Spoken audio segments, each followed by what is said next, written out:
Morning, dear student.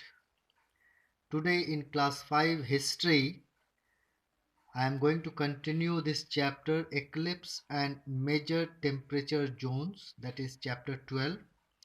And I discussed in my previous video about the lunar eclipse, and I told you to draw this diagram of the lunar eclipse.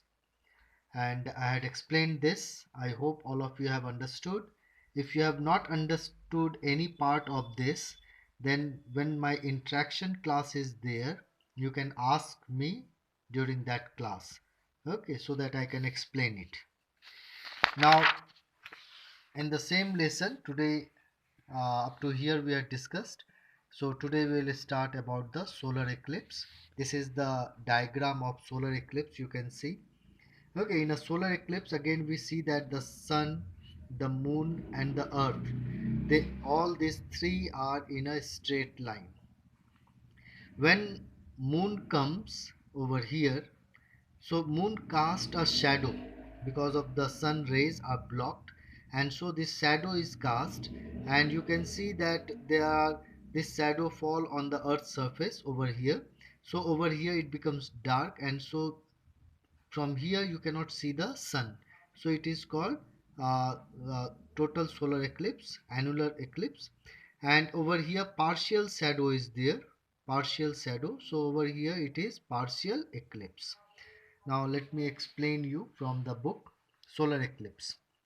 When the moon comes between the sun and the earth, solar eclipse occurs. So when solar eclipse occurs, when the moon comes in between the sun and the earth, you can see moon is over here in the middle.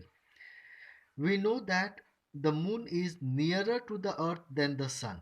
Okay, if we see the distance, then moon distance from earth is this much, while from sun it is very large distance. So moon is very near to the earth. So when the moon revolves around the earth, it sometimes comes between the sun and the earth. That is, the moon revolves. This is the path of revolution of the moon, okay, around the earth. So when it revolves like this, so it comes over here at one time, and when it is in a straight line,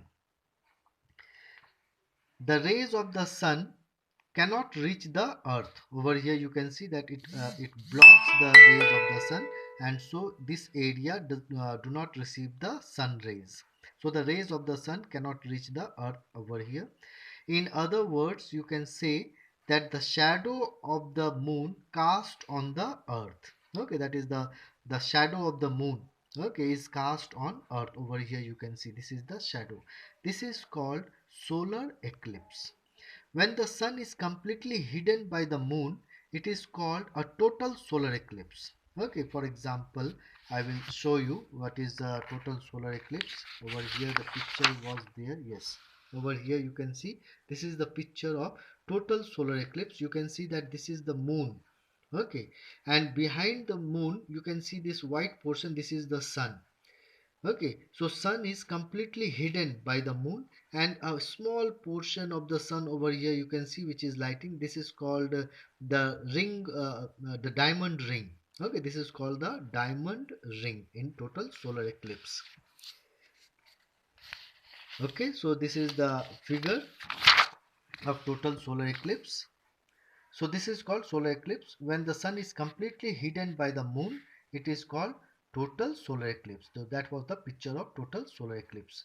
When only a part of the sun is hidden, it is called a partial solar eclipse. Okay, suppose only this much portion is hidden, so it is called partial, half. Okay, partial solar eclipse. When the moon is the furthest from the earth, it is called an annular eclipse. What is annular eclipse?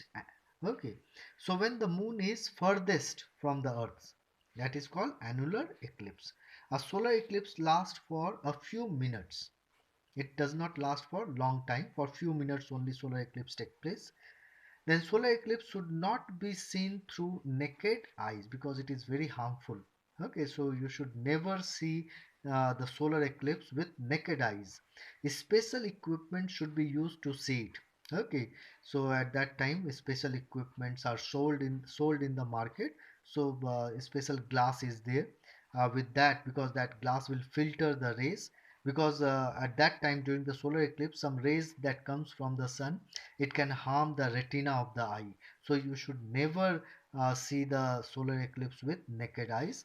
Special equipment should be used to see it. Okay, so draw this diagram in your copy.